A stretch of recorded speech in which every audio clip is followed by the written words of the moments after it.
Assalamualaikum warahmatullahi wabarakatuh. Salam Merdeka Belajar. Perkenalkan, saya Ella Ardianti SPD, Guru Bimbingan dan Konseling di UPTD SMP Negeri 2 Teluk Dalam Asahan.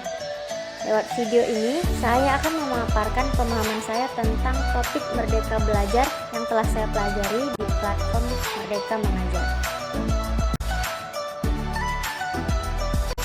Adapun tujuan pembelajaran pada topik ini, yang pertama, memahami gagasan dan prinsip pendidikan Ki Hajar Dewantara.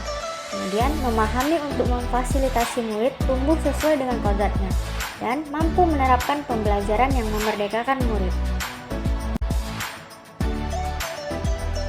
Nah, ada 5 materi yang akan kita pelajari pada topik Merdeka Belajar ini. Yang pertama, mengenali dan memahami diri sebagai pendidik. Yang kedua, mendidik dan mengajar. Yang ketiga, mendampingi murid dengan utuh dan menyeluruh. Yang keempat, mendidik dan melatih kecerdasan budi pekerti. Dan yang kelima, pendidikan yang mengantarkan keselamatan dan kebahagiaan. Untuk mengenali karakteristik murid dan mengenali kebutuhannya, kita harus lebih dahulu mengenali dan memahami kekuatan dan kelemahan kita sebagai pendidik. Kemudian, kita harus memahami apa peran kita sebagai guru. Ki Hajar Dewantara menyatakan bahwa anak-anak hidup dan tumbuh sesuai kodratnya sendiri. Pendidik hanya dapat merawat dan menuntun tumbuhnya kodrat itu. Ketika kita memahami kekuatan dan kelemahan kita, maka kita akan tahu apa yang bisa dioptimalkan dari peran kita sebagai guru bagi murid-murid kita. Inilah hakikat guru yang mampu memerdekakan murid. Lalu, bagaimana cara mendidik dan mengajar pada kurikulum merdeka? Nah, kita ketahui sistem pengajaran zaman kolonial tanpa sadar masih kita gunakan saat ini. Di antaranya yang pertama, meminta murid berdiri di depan kelas saat lalai mengerjakan tugas. Yang kedua, murid duduk rapi menghadap ke depan dengan keadaan kelas hening. Yang ketiga, melakukan perankingan berdasarkan nilai pengetahuan. Yang keempat, menyeragamkan pembuatan tugas siswa. Dan yang kelima, memukul murid karena tidak mengerjakan tugas. Selanjutnya, mendampingi murid dengan utuh dan menyeluruh. Dalam proses pendampingan murid, guru harus menyesuaikan dengan kodrat keadaan murid, di mana kodrat keadaan ini dibagi menjadi dua, yaitu kodrat alam dan kodrat zaman. Kodrat alam berhubungan dengan sifat dan bentuk lingkungan di mana anak berada. Sedangkan kodrat zaman berkaitan dengan isi dan irama, yakni disesuaikan dengan zaman anak tersebut berkembang. Dalam hal ini tidak ada anak yang sama. Oleh karenanya, kebutuhan yang diberikan guru dalam proses pembelajaran terhadap masing-masing murid tentu akan berbeda sesuai dengan kodrat keadaan murid.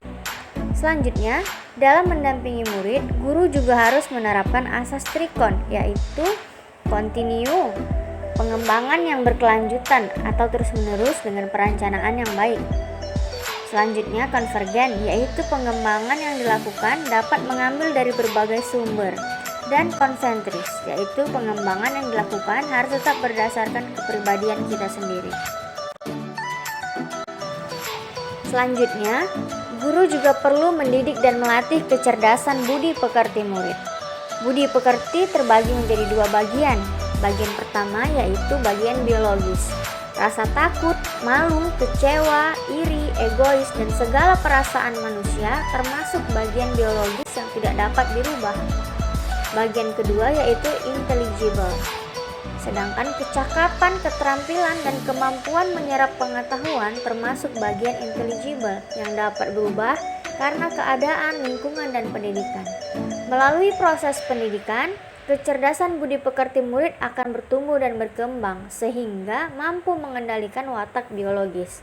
Watak biologis akan semakin samar dan menebalkan watak-watak baik murid yang akan mewujudkan budi pekerti yang baik. Akhirnya yang dituju yaitu pendidikan yang menghantarkan keselamatan dan kebahagiaan murid, yang hanya dapat dipenuhi dengan memahami peran guru melalui sistem Among yang dikenal dengan Ingarso Sungtulodo, Imadio Mangunkarso, dan Tut Wuri Handayani. Murid generasi native digital hidup di era kemajuan yang mengharuskan guru mampu beradaptasi, berinovasi, berkolaborasi, dan mampu memfasilitasi pembelajaran murid dengan baik dan benar agar murid dapat mengembangkan seluruh potensi yang dimilikinya. Bapak dan Ibu yang saya hormati, saya mengharapkan umpan balik dari Bapak dan Ibu setelah mendengarkan video pemaparan pemahaman tentang Merdeka Belajar ini.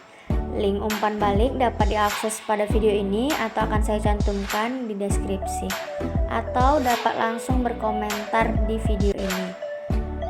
Umpan balik berisi yang pertama, dari paparan yang disampaikan sebelumnya saya berpikir bahwa ternyata. Dan yang kedua, langkah kecil yang akan Bapak Ibu ambil setelah mendengarkan video ini. Terima kasih atas perhatiannya. Assalamualaikum warahmatullahi wabarakatuh. Salam Merdeka Belajar.